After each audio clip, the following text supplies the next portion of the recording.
BJP के स्थापना दिवस पर प्रधानमंत्री मोदी ने पार्टी कार्यकर्ताओं को वीडियो कॉन्फ्रेंसिंग के जरिए संबोधित किया। कार्यक्रम के दौरान बिना नाम लिए पीएम मोदी ने भ्रष्टाचार और परिवारवाद को लेकर विपक्ष पर निशाना साधा। उन्होंने कहा कि कुछ लोग बीजेपी के काम को पचा नहीं पा रहे हैं। ये हताश लोग कह रहे हैं कि मोदी तेरी कब्र खुदेगी। पीएम मोदी के संबोधन से पहले बीजेपी के अध्यक्ष जेपी नड्डा ने बीजेपी मुख्यालय में पार्टी का झंडा फहराया। बीजेपी आज से 14 अप्रैल तक विशेष सप्ताह मनाएगी। संसद का बजट सत्र खत्म हो गया। आखिरी दिन भी दोनों सदनों की कार्यवाही हंगामे की भेंट चढ़ गई। संसद स्थगित होने के बाद कांग्रेस की अगुवाई में विपक्षी दलों ने विजय चौक पर तिरंगा मार्च किया। हाथों में तिरंगा लेकर विपक्षी सांसदों ने अदानी मुद्दे को लेकर सरकार पर निशाना साधा। वहीं कांग्रेस और 12 दूसरे विपक्षी दलों ने लोकसभा स्पीकर की ओर से रखी चाय पार्टी का भी बहिष्कार किया।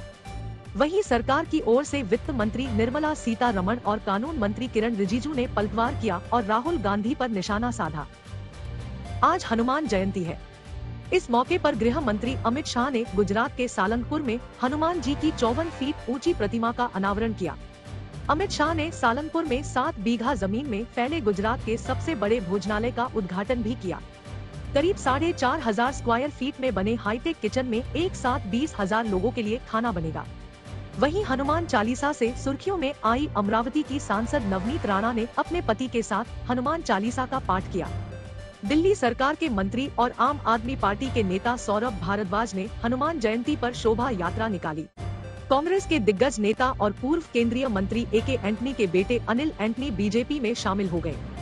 दिल्ली में केंद्रीय मंत्री पीयूष गोयल ने केरल बीजेपी अध्यक्ष की मौजूदगी में उन्हें पार्टी में शामिल कराया। अनिल एंटनी ने कहा, मुझे एक खास परिवार के लिए नहीं, आम लोगों के लिए काम करना है। बेटे के बीजेपी में जाने के बाद ए.के. एंटनी ने कहा कि अनिल के फैसले से वो दुखी है। अनिल एंटनी ने पीएम मोदी पर बनी बीबीसी डॉक्यूमेंट्री के विरोध में ट्वीट किया था, जिसे डिलीट करने के दबाव की वजह से उन्होंने इसी साल जनवरी में कांग्रेस पार्टी से इस्तीफा दे दिया था। पद्मश्री पुरस्कार कार्यक्रम के दौरान बिदरी कला के शिल्पकार रशीद कादरी ने पीएम मोदी से जो कहा, उस पर सियासत तेज हो गई है। कांग्रेस ने कादरी के बयान पर सवाल खड़े किए और कहा कि कर्नाटक चुनाव को देखते हुए उनसे बयान दिलवाया गया है।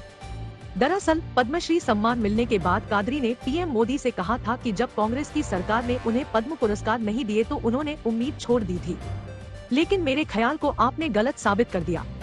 कादरी की बातें सुनकर पीएम मोदी जोर से हंसे थे। आम आदमी पार्टी के नेता सत्येंद्र जैन की जमानत याचिका हाईकोर्ट ने खारिज कर दी। सुनवाई के दौरान ईडी ने जमानत का विरोध किया। कहा कि अगर उन्हें बेल दी जाती है तो इससे जांच पर असर पड़ सकता है। अदालत ने जमानत याचिका खारिज करते हुए कहा कि सत्येंद्र जैन प्रभावशाली हैं, वो सबूतों को प्रभावित कर सकते हैं। अदालत ने 22 मार्च को सुनवाई के बाद फैसला सुरक्षित रख लिया था। सत्येंद्र जैन मनी लॉन्ड्रिंग के केस में पिछले साल 30 मई से जेल में है। उधर शराब घोटाले में ईडी ने राउज एवेन्यू कोर्ट में सप्लीमेंट्री चार्जशीट दाखिल की है। भगोड़े अमृतपाल की तलाश में पंजाब पुलिस लगातार एक्शन में है और हर तरह के एहतियात बरत रही है। बठिंडा के तलवंडी में सुरक्षा बलों ने फ्लैग मार्च किया। दरअसल कल तलवंडी साबो में श्री अकाल तख्त साहिब के जत्थेदार की ओर से सम्मेलन किया जाना है, जिसको लेकर पुलिस अलर्ट पर है। दूसरी ओर पंजाब हरियाणा हाईकोर्ट ने भगोड़े अमृतपाल सिंह के वकील को जमकर फटकार लगाई। अमृतपाल के वकील ने अदालत में हैबियस कॉर्पस दाखिल की थी, जिसमें अमृतपाल के साथी प्रधानमंत्री बाजेके का नाम भी शामिल था।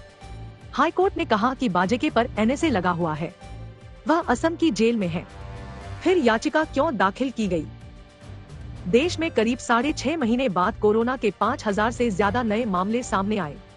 पिछले 24 घंटे में 5,335 नए मरीज मिले, जबकि 13 लोगों की मौत हो गई। इससे पहले पिछले साल 22 सितंबर को 5,383 मामले सामने आए थे। फिलहाल देश में 25,587 एक्टिव केस है, जो 9 अक्टूबर के बाद सबसे ज्यादा है।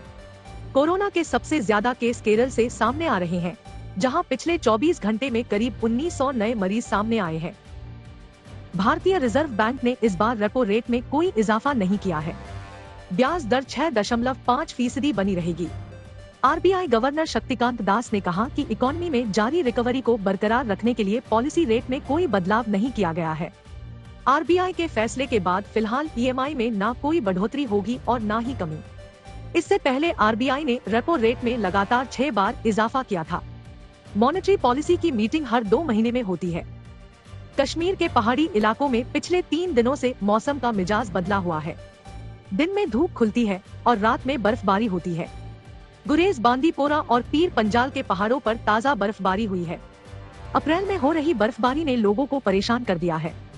जहां मार्च के महीने में श्रीनगर का तापमान 23 डिग्री तक जा पहुंचा, वहीं अप्रैल में यह तापमान गिरकर 5 डिग्री पहुंच गया है।